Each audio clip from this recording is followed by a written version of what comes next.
करेंगे law of reflection, law of reflection, very important. ठीक है, स्टार लगा लो इस पर। ठीक है, लॉ ऑफ रिफ्लेक्शन, रिफ्लेक्शन के दो लॉज हैं। ठीक है, फर्स्ट लॉ आपको क्या कहता है बेटा, ध्यान से सुनना। फर्स्ट लॉ आपको क्या बोलता है, देखो ये जो इंसिडेंट रे है, ये जो एंगल बना रही है, ये एंगल ऑफ आई है। ये वाला जो एंगल बन रहा है आपका, angle of incidence, angle of refraction.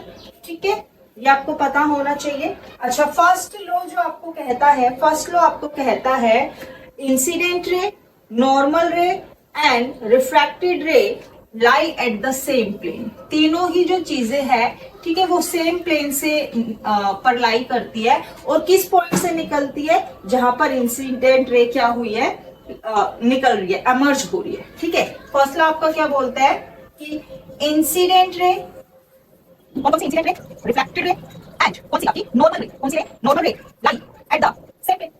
ठीक है, at the point of incidence, at the point of incidence.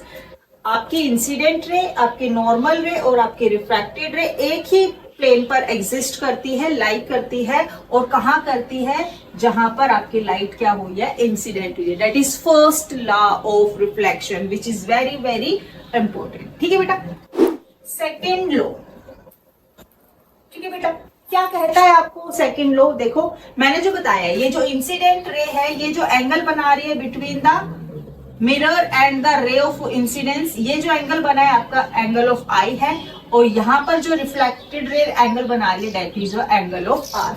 तो आपका सेकंड लॉ क्या बोलता है बेटा कि angle of I always equals to angle of R. हमेशा जो इंसिडेंट रे का एंगल होता है वो रिफ्लेक्टेड रे के एंगल से इक्वल होता है। अगर इंसिडेंट जो है वो 30 डिग्री सेल्सियस से इंसिडेंट हो रही है, सेल्सियस नहीं सॉरी 30 डिग्री से हो रही है, ठीक है, इंसिडेंट, तो आपका रिफ्लेक्टेड एंगल भी कितना होगा बेटा, 30 डिग्री ही।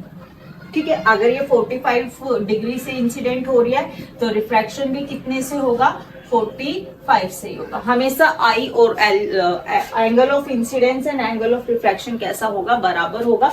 ये आपको बोलता है second law of reflection. I hope आपको क्लियर हो गया होगा।